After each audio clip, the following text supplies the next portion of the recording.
because there was forgiveness between me and PRD for all that has happened in our lives. Sinabi yan ni Vice President Sara Duterte matapos niyang bisitahin kahapon ang ama sa Scriveningen Prison ng International Criminal Court dahil hindi raw sila maaaring makapag-usap ng tungkol sa kaso ng ama o anumang legal na hakbang na kanilang isasagawa. Nagkaroon daw sila ngayon ng ama ng mas maraming panahon para makapag-bonding. We have a relationship now, a father-daughter relationship, since we cannot discuss anything legal anymore. Sad lang that it has to happen inside the ICC, inside the detention. But yes, thank you.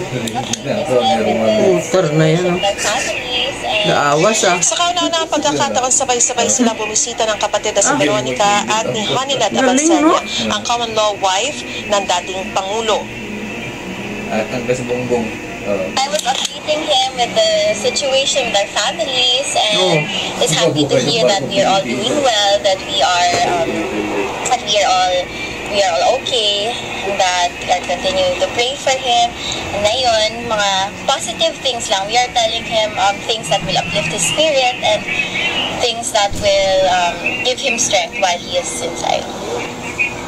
I always remember him. I don't know him. Ayon pa kay Vice President Sara, nais daw talaga ng ama na makabalik sa Pilipinas. Pero ayon sa ICC, kung nais ng nakakulong na pansamantalang mapalaya sa isang bansa, dapat handa ang bansang iyon na sundin ang mga kondisyon ng ICC gaya ng walang risk of flight, risk of interference ng mga saksi sa ebidensya, at pangatlo, risk of continuing crimes. Wala naman po kami hinihingi sa palace. The administration has to think about what their next steps are. So, they should not ask the family, they should not ask the Filipino people on what their next steps are with regard to the talk on the return of former President Duterte to the Philippines.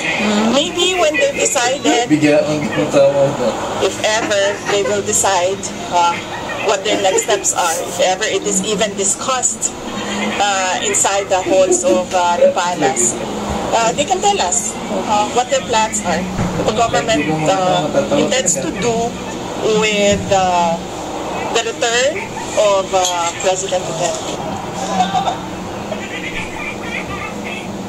Umaasa naman si Vice President Sara na mabubuo na ang defense team ng dating Pangulo. May hinihintay na lang daw siyang dokumento. Ayon naman kay Veronica, dito na raw siya sa The Hague magdiriwang ng kanyang kaarawan at plano naman daw ng mga magkakapatid na magsalitan sa pagbisita sa